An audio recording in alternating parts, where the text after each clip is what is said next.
Let's talk about it.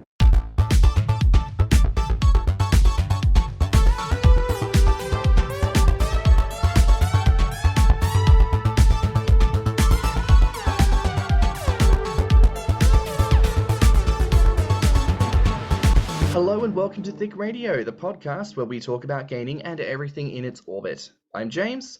And I'm Tim, so let's get into it. Today we are welcoming to the show for the first time, we've got Doug. Hi, hello, good morning, good afternoon, good evening. Gorgy Doug, how you doing, my love? You all right? Not too shabby, surviving, doing my daily thing. Absolutely. Well, listen, 2022, we've been through it. We're still in it. There's new things coming our way. Oh, I can't believe it's nearly over already. But Doug, it's so exciting to have you here today because we want to talk to you about sort of art and the mainstream media. Because we've kind of touched on this before, right? Like we did our episode, like obesity in 90s cartoons, right? Because obviously I think this was the era in which this was really happening. Listening to another podcast called The Juicing Room recently, I've been playing catch up. They referenced a podcast that talks about different specific themes that happen across 80s and 90s cartoons. And one of these was being turned to stone. And apparently that occurs in every cartoon. This was another thing happening. And there's like a YouTube video exploring this, to which of course they discovered and then said, this is obviously a sex thing, because why the fuck else would you focus so much on this if it was not getting you off? So, you know, I think it's very clear that the presentation of fatness in media, much like other constructs like turning to stone, is a repeated meme, is a regular thing. And I think it would be fabulous to explore that with you today. So Absolutely. to kick things off, you know, there are well-known examples of fatness and growth in media that have inspired gainers for decades. But what are some examples of gaining and feedism actually demonstrated and discussed in mainstream media? See, this is the thing. Throughout the whole point when I discovered the subculture, like I discovered it since I was about 15, I'd say, when I'd start watching TV channels outside the mainstream or cartoons, which, as you say, you had The Simpsons, and I remember an Ed, Edd and Eddie episode, and a few other cartoons of what was on Cartoon Network, of when certain characters would eat and put on weight, and then they'd face some sort of stigma from the other characters. But in terms of what I saw on documentaries about families and partners of who are happy together, loving, basically care and nurture for each other in the way that people normally do, a lot of them have a similar sort of theme, and it feels like there's a narrative being portrayed in them. But I definitely know that a lot of them do follow the same sort of pattern, i.e. Midwest America, big lady, small man. It's rare that I see any the other way around. And I don't know if it's the thing of women are the ones who are meant to be the curvy ones, quotation marks, supposed to be, as if, you know, no one should be.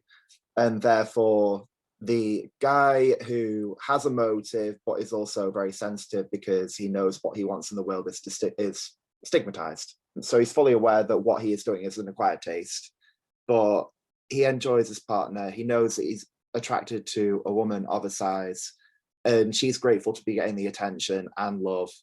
Generally, they are also quite religious people, and they believe that God has brought them to a certain thing. And I do kind of feel like a narrative is being portrayed in the sense of it's something in the brain that connects them together and something in the brain that makes them drawn together in this sense. But I don't find that that's a very accurate portrayal. In terms of here in the UK, again, generally you'll see the odd documentary, BBC Three and Channel 5. Those are the ones that do more cutting edge stuff, that do reveal more inside information on these sorts of couples and these sorts of families, where the man gets the girl bigger, she's happy, she's comfortable. There is a lot of cutting to the doctors. There is a lot of cutting to doctors' surgeries, and a lot of like, you are aware that this is happening, you are aware that this is happening. I don't feel like there's enough being told that you can actually gain in a healthy way. You can gain and get the nutrients you need if you get the exercise you need, if you manage your blood levels, manage your blood sugar, and keep an eye on things, you can make one thing go up while letting the other stabilize. And I generally find that that is something that does need to be explored more and really explained, because when I explain to my friends, being in mid-20s, you kind of get a lot of people who are maturing and learning about subcultures more, but also not being aware enough to know that just because there is a narrative being portrayed, it doesn't mean it's exact. When you know the science, you know the routine, you know what's going to play out. I mean, not to say 100%, because you can have a 100-sided dice by your bedside table every day, and you could roll a 1 day. That is a fact.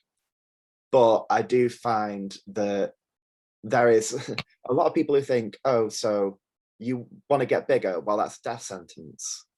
And I find that that is so wrong. And I do kind of find that the media does try to show more than one side to this story, but I don't feel like it tells it enough. I feel like there needs to be more scratching beneath the surface and knowing the other perspective rather than painting a picture. That's it in terms of television. Obviously, you tend to see more stuff written about on the internet, on news articles, more sort of like local newspapers rather than mainstream newspapers, I find. And I did a lot of researching on this years back when I wanted to know if what I did was going to be okay amongst people, when I cared more what people thought about me. Those days are gone. But back then, there was a lot of, the amount of things you see on socials where people are showing their weight loss transformations and such. And if it's making them happy, then great. But if you want to be on the other end of that, and you want to go on a gaining journey, you're not sure how people are going to take that. I like that. I mean, Tim, in your experience, because I know when we filmed our special with Rick doing 20 years of hard fat, you referenced you'd come across it not when it came out, but very early on in your like discovery of like the gaining community and such. What was the quality of material on gaining and feedism like at that time? Not very good, because over here, anytime that there's any sort of mention in the news about weight, it's always in the negative light.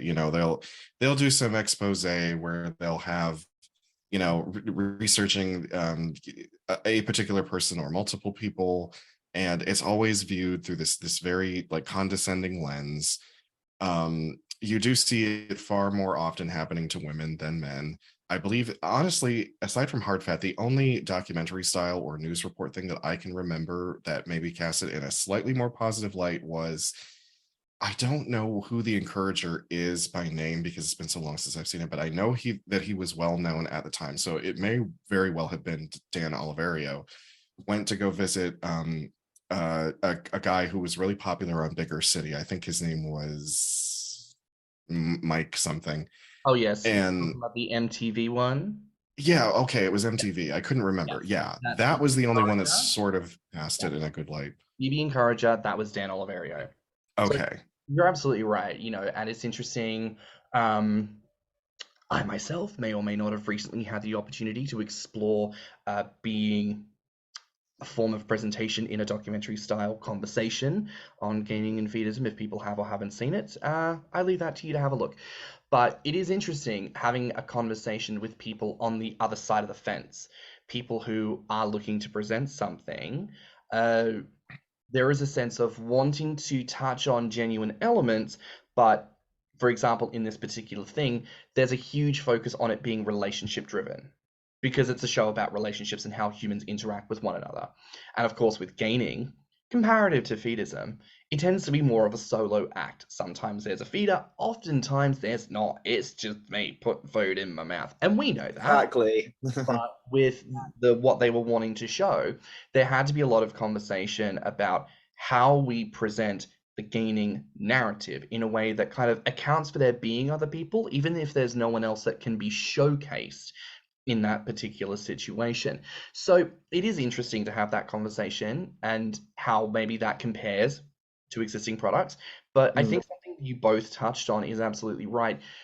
A problem that exists in media is the desire for interest. It's still a business. It still requires people to click the links.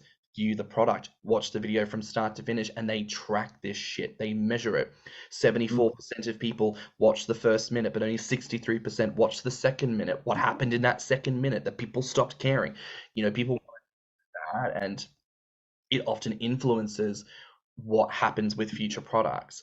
With things like gaining, which on a cultural level, because of systemic fat phobia and everything else, is constantly presented as this extremist view. People don't want to talk to gainers and feedists who want to, I don't know, go from maybe 180 to 260. They want to talk to people who go from being anorexic to literally dead, and they want to catch them right before they drop, which is exactly the problem with the upcoming film The Whale, because it's talking about a person of an extreme size who apparently dies in the end, and that comes to Jesus before they die because they need to be saved from the sin of gluttony. Like, there is still such a really toxic and dehumanizing perspective on fatness, period, that even people who are fat and existing in the world, aka Lizzo and Kelly Clarkson and anybody else who's just a chubby bitch out here trying to do their thing, people are trying to tear them the fuck down for existing. We're going one step further, saying, yeah, we want to become this, we want this. So God only knows what's expecting in the media about that, but it's a big conversation, and I think sometimes within the community we really fail to appreciate where we are in the world. First of all, how far we've come from where we were, but also how much farther we have to go, because people seem really content to just kind of sit where they are and say, this is enough for me, even though it means if anyone ever finds out, you're probably going to have like a nervous breakdown because all of a sudden everyone's found out something that you treat as like this deep, dark secret. Like, we owe it to ourselves to create content that expresses who we are in our fullness, pun intended, but also kind of explores the nuance, which is literally what this podcast is, right? Yeah, exactly. So representations, of course, don't therefore portray the depth and breadth of what the community is. But to challenge you on this, do you feel like from where you've done this research, there is one medium that suits better over another, like film to television to podcast? What works best, do you think? I definitely think above all, either a documentary, a film, or a book would be the best medium to portray it, because if there's a TV show that doesn't last very long, it's not gonna cover much ground. You need to make people aware, because people don't have awareness generally. And as you say, there's a film being brought out that's being talked about quite a bit that paints this in a completely different light to what it is in reality. So we're going to face even more of that. But to have something to counter it would just be some sort of a fight against it, but also a book, because people tune into films and TV for the wow factor, as you say, because they don't want to be educated, they want to be shocked, and they want to see something that's going to make them go, wow, I can't believe people do this, rather than educational. So I think it's all about, in the way that the title is worded, the intro is done, the awareness is being made from the off what it's going to be about. That it's not going to be like, oh, Susie is 43 years old and also 43 stone. Like, that's not a good way of paying it. Like Daryl is 25 years old and he is pumping her full of double cream. Like, that is generally how a lot of these things go. That's not the way it is. It needs to be more informative. And if it does show some, it just needs to be a lot more human than it is. And I find that in the book, it's hard for something to be misinterpreted because the words aren't written right there. Especially when it comes to that shock factor. Like, some of the stuff that does come out that seems to be falling on like the pro side of feederism and whatnot also does a really shitty job of representation, because James and I watched part of a documentary that is apparently part of a trilogy, and it's just terrible. Like, it really doesn't add anything to the narrative at all, and it just kind of looks petty and stupid. And then I recall too, and I could be talking out of my ass with this one, I'm not entirely certain if I'm right about it, but I remember that there was this one woman in American media, her first name was Donna, I don't remember what her last name was, And she appeared on a lot of talk shows and a lot of news articles because she wanted to be fat into immobility by her encourager boyfriend. And when they actually showed like the dynamic between them, the kind of things that they did together, it almost reminded me of this weird ass power struggle kind of situation where like she is the one with no power, he's the one with all the power. It didn't cast him in a good light either. And then, like I said, I could be wrong about this, but I think that this woman has since completely reformed her opinion on absolutely everything and is now like spewing health conscious stuff all the time. But that doesn't surprise me. I think there are a number of people who seek spotlight and attention because they want spotlight and attention. My mind, Avocado Avocado, who, I think very clearly has a gaining feedism kink, but more prominently has a humiliation kink, which is why in their weight gain, they don't show themselves respectively eating food. It's like as time's gone on, it's come to covering themselves in food and eating with their fists and moaning, and anytime they walk, they're using a fat scooter, they're jiggling their fat as much as possible, they're pulling gurning faces, to try and make themselves look as reactive as possible, because this is the motivation of many, many people. On that point, Tim, this is something I think we've mentioned in the past, but I could be wrong on this. Once upon a time on the NAFA website, they listed that they were against feederism specifically. And the original Twitter dissertation of this stipulated that this was based on a sexist ideal, that it was men empowering themselves over women, because it was thin men torturing fat women, subjugating them to the idea that they had to be fatter, to become fatter, to be worthy of their love, that it was toxic for this reason. And it has since been taken down from the website, and I don't know if that's due to protest or reform of the idea or whatnot, but it sponsors the same notion. It's a historically sexist and homophobic idea. It's sexist because it presumes that women who participate in feedism are weak in comparison to the men. They are being taken advantage of, as opposed to every feedie that I've come across or seen online is very much a boss-ass bitch in charge of her body, being a fat slut. And she's like, suck my fat tits, feed me, milk me, I'm a goddamn cow, pay me my money. And if you disrespect me, I will sit on you and destroy you. Like, these women are not to be fucked with. And I do not decry that there will be problematic people in the feedism community, just as there are problematic people in the gaining community. But the exception does not negate the rule. And it's also a homophobic idea, just for the record, because it's based on a gendered power struggle. Men overpowering women. How the fuck that going to work when it's two men? Or when it's two women? How does that work? It doesn't. So this is why us promoting our narrative is so feckin' important, right? Now, in terms of things like, non-gainer specific media, I know we've kind of touched on that as well, because this is kind of the thing. There's not really enough gainer media to sort of stipulate it as separate to typical fat or chub chaser media, right? Yeah. I want to ask you both, what do you think happens when you factor in intersectionality? Do you think the narrative around gaining improves, or do you think it worsens?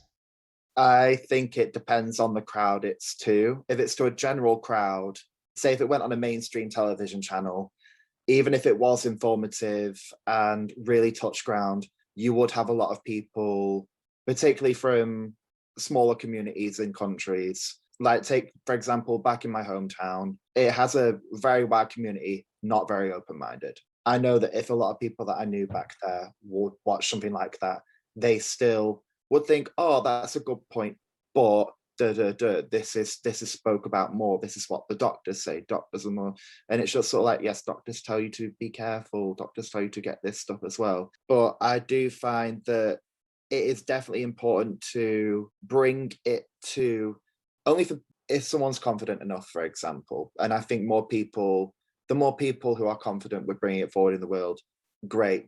But I know it's not easy, because I enjoy and really take pride in explaining it to my friends down here in London that I have made over the last few years, because I know they are mature enough, wise enough, but at the same time, they will want to know certain things, and they may not exactly want to do it themselves. That's completely fair, but they're happy knowing that I'm on a path and that I know exactly where I want to go, exactly how I'm going to do it. quite frankly, a lot of what is portrayed out there isn't accurate. And I'm firm with that belief. I definitely trust science and all the other things, the things that you don't necessarily see on these documentaries and TV shows. And I think it definitely takes that sort of guts. And I do really find that if there's a TV show or a documentary or a film that's being put out to the public on a bigger scale that portrays this in a lighter sense, then I think that'd be great.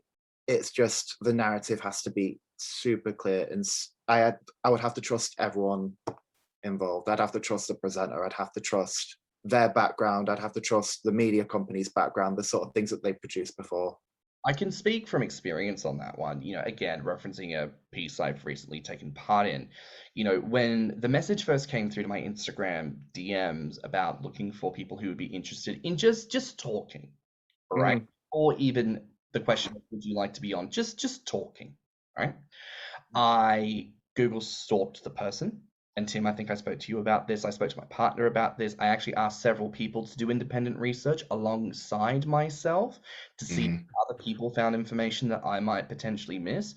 And it was only through doing that I can't remember if it was myself or if it was my partner, someone found a link to essentially a cinematic equivalent of like a CV website, where the name of this person was given as a producer on that program that they'd mentioned in the DM, and it was a CV application for someone as like a random sound designer, essentially.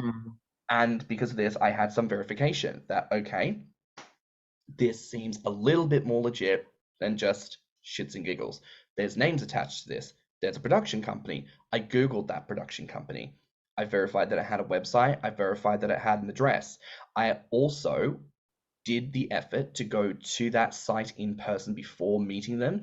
Just happened to swing by after work one day, and I looked at the mailing list. It was a business listed on the door. So it was definitively there. There were definitively people. There was also a phone number that I could ring and a helpline email address for like the company, right?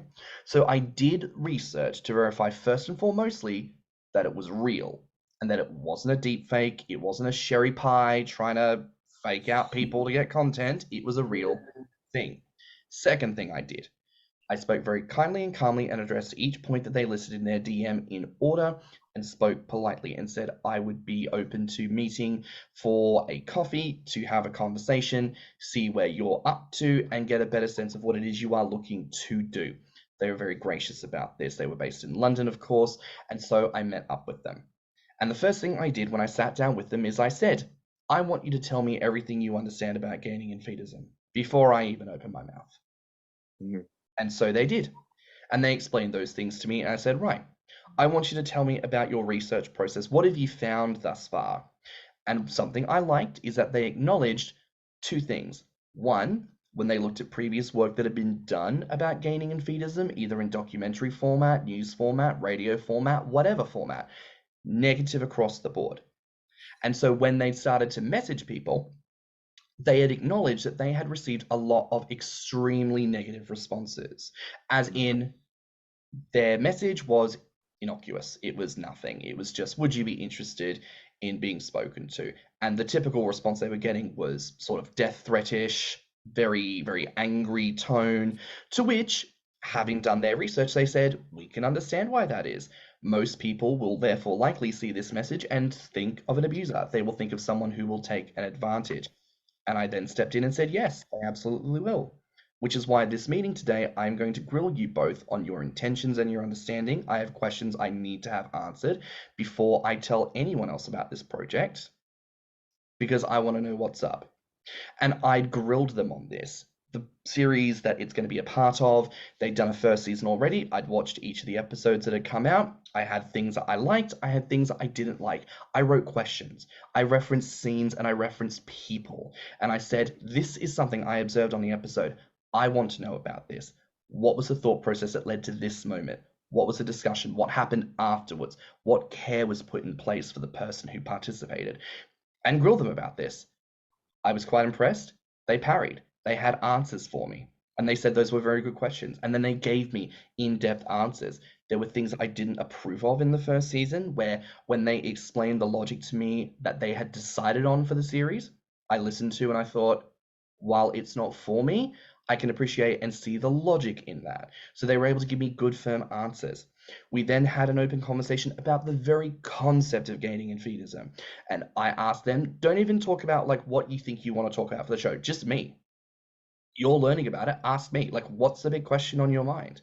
And I then took them down the rabbit hole of leaning into both gaining and feedism, how it links to racism, how it links to ableism, and how it links to classism, and how it links to systemic fat phobia and fat liberation in general. I gave them references and resources. When we parted ways that day, we'd spent a good 4 hours together, bit drunk by that point, to be fair, because we to a cocktail bar that seemed to loosen their lips a little bit more. It was fabulous.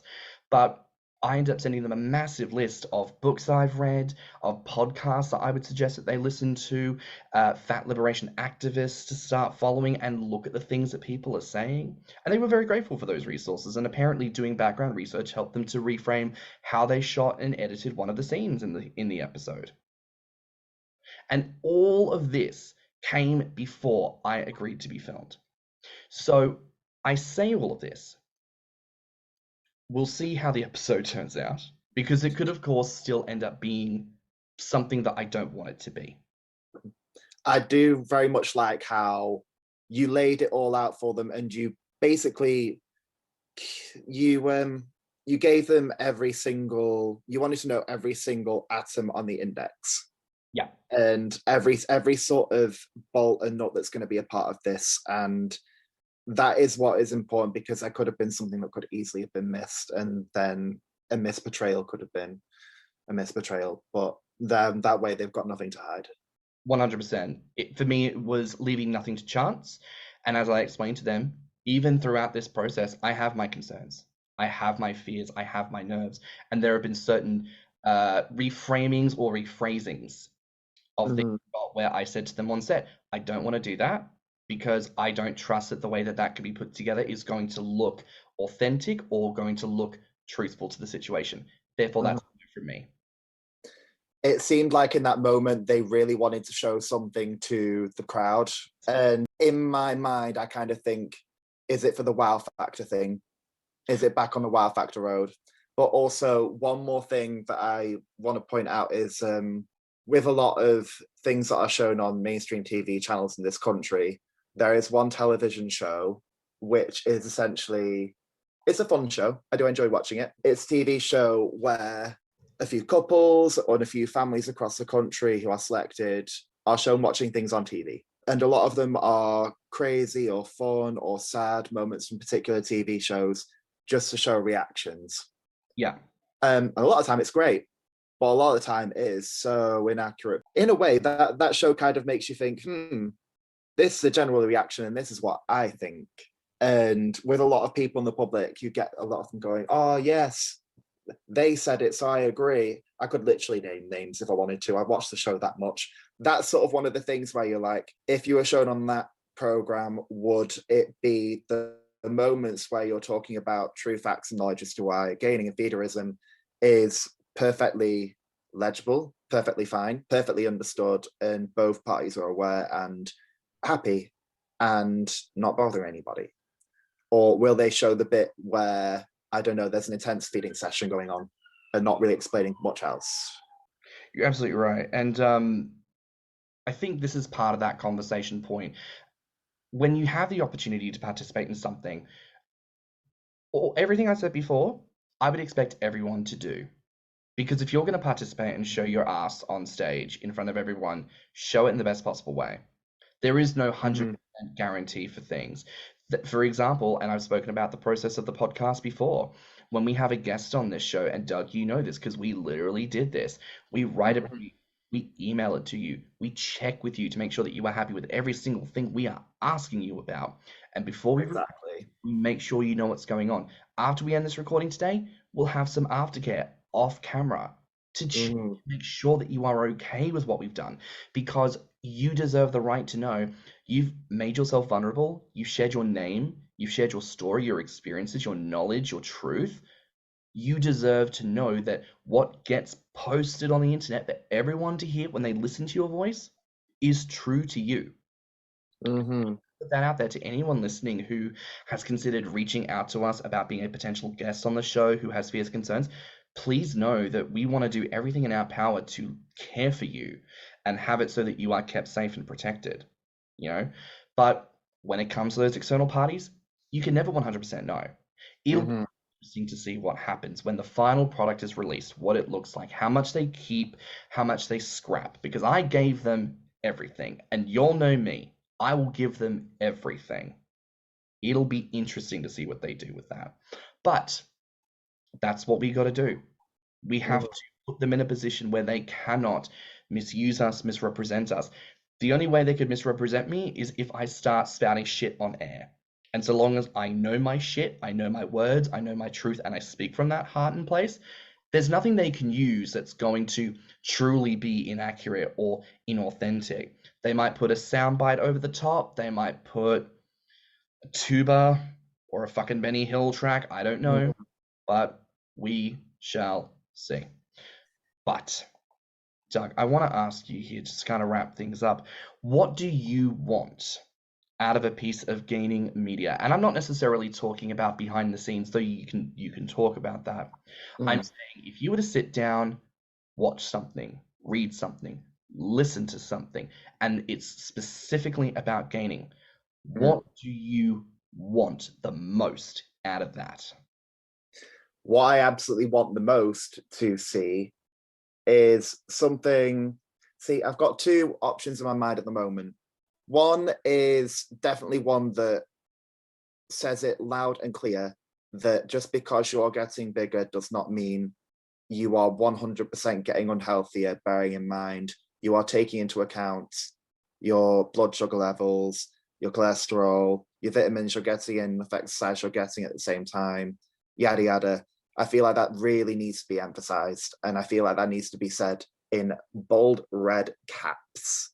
And that is something that I want to see out there to people, because you'll see a lot of fat shaming going on in the media, and like Nicole Smith has gained 10 pounds. Look at her going to the shops to get milk. And it's just like, leave the girl alone. She's probably happy. She's probably rocking the hell out of them curves, and you're making her feel this kind of way. And then they'll go, oh, but I just want to make sure she's healthy. And it's like, yeah, funny enough, that wasn't the first thing you resorted to. And I feel like there really needs to be a firm answer to that a lot of people can see for themselves.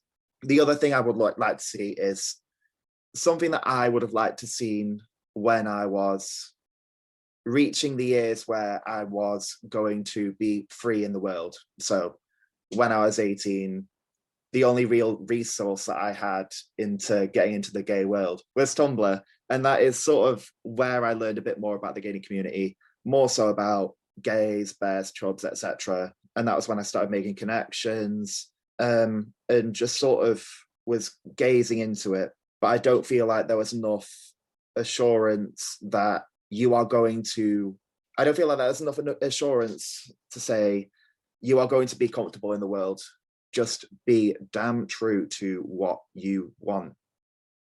That sort of goal that you want, the goal to be bigger, the goal to look exactly how you want, or the goal to, even if you've got the goal to, because I consider myself a gainer and not a feedie, I will gladly stuff myself.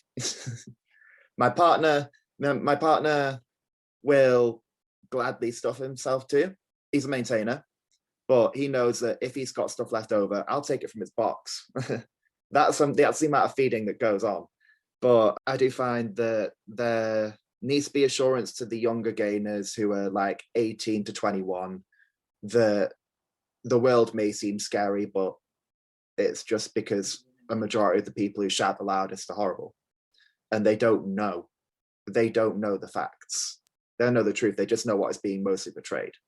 You're right. So I'd say sort of like a bit of both of There's those.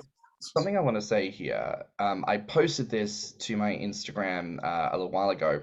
It's a quote by Sonny Renee Taylor from The Body is Not an Apology, The Power of Radical Self-Love. And I want to say this regarding any conversation about health, right? Mm-hmm. You feel the moment people mention health, everybody chokes up because we all Mm-hmm. consciously believe that everyone is right when they mention health. Gaining is unhealthy because you got to think about your health, right? The quote goes as such. Lastly, there is no standard of health that is achievable for all bodies. Our belief that there should be anchors the systemic oppression of ableism and reinforces the notion that people with illnesses and disabilities have defective bodies rather than different bodies. Each of us will have varying degrees of health and wellness throughout our lives, and our arbitrary demands and expectations as they relate to the health and size of people's bodies fuel inequality and injustice. And so, what this essentially is saying, everyone, is that the narrative about health is bullshit. Because, like you said, Doug, you can roll a 100-sided dice and land a nat 1. Jogging on your merry way because you are a fitness expert and you're going to run the marathon and you drop dead of a heart attack. Because we see this in articles and everyone goes, oh God, what happened to this person, this paragon of health? It actually doesn't matter. I say that, of course it matters, and we need to figure these things out, and it's important to look after people. But the proof is there. There is no guarantee that obesity will lead to unhealth, and there is no reason that your thinness will lead to health. I've always found that such a condescending argument too, because like I'm going to reference like just people that I know in my daily life, people that I have been at bars with for years. And like, if you put me now compared to like one of them and like you stood us side by side and said, which one do you think is healthy? They're all going to point at the other person. This other person, and I can confirm it, is currently using crystal meth. So who's the really healthy one here? I mean, this is it. And this is how you know that the health thing is a red herring, because you're not questioning the health of a skinny person. Oh, I'm just concerned about health. Why aren't you concerned about everybody's health?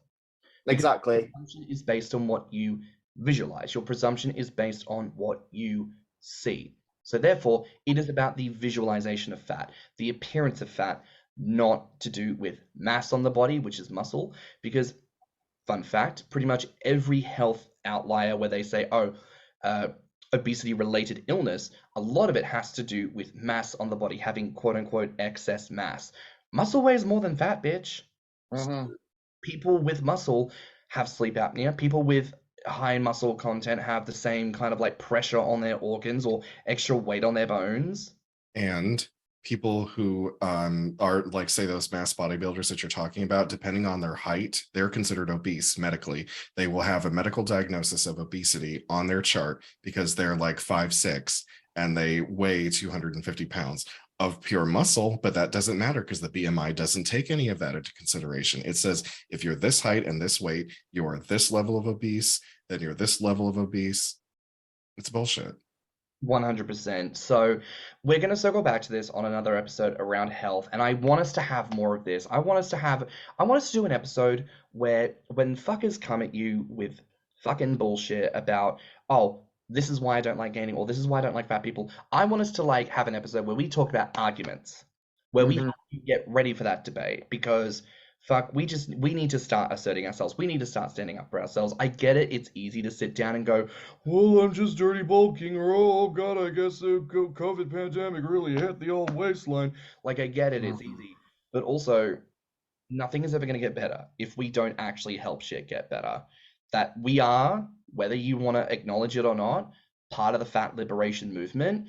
And much like queer people who, look, maybe you don't want to go to rallies every day of the week. Maybe you don't want to, maybe you've got your own personal issues with pride, but let's show up for the politics and let's show up for the marches and for the movements and for the big things that happen so that we can see shit get better. But be the change you want to see in the world. Be the change you want to see in the world, girl. Absolutely. Tim, do you have any final thoughts on all of this? I just wanted to say that like what I want to see out of a gaining piece of media is like, I'm going to echo a lot of what Doug was saying. Like, I want it to be true. I want it to be authentic. I want it to be informative.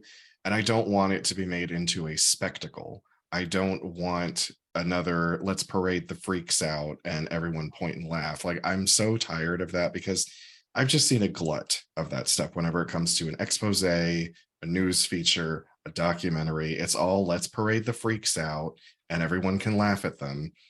On rare occasions when they do sex center documentaries, they might have an episode on feedism, and it will sometimes have a slightly better slant on it. But even then, it still kind of ends up like, let's look at the freaks kind of situation. So I want to see something that portrays us in a positive light, is informative, is authentic to the people who want to be a part of it, and also does not try to expose the people that don't want to be in the limelight. Completely. Doug, baby, thank you so much for being on today. It's been a pleasure having you. It was my pleasure. It was so lovely.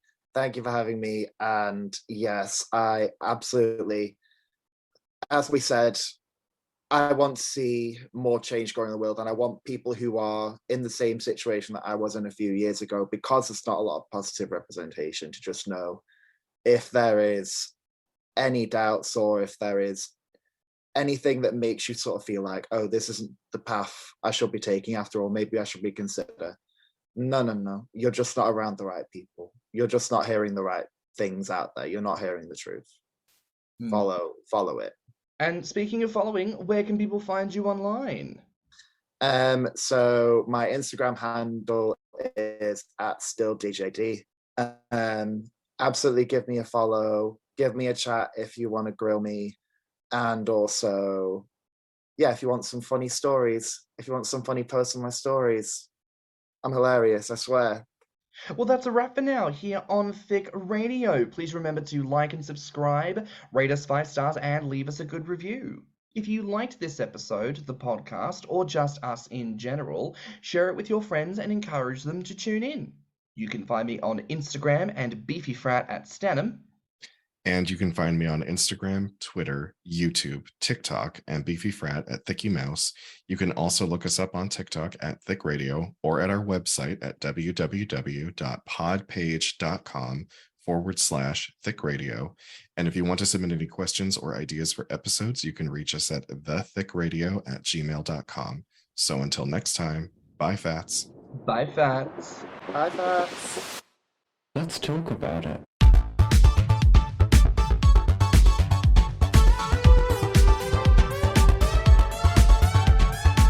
Thicc Radio is a Patreon and Enter app podcast produced by Stan and Thicky Mouse. Mixed and mastered by Stannon. Our artwork is provided by Lokitu. Our theme song is provided by Spotify.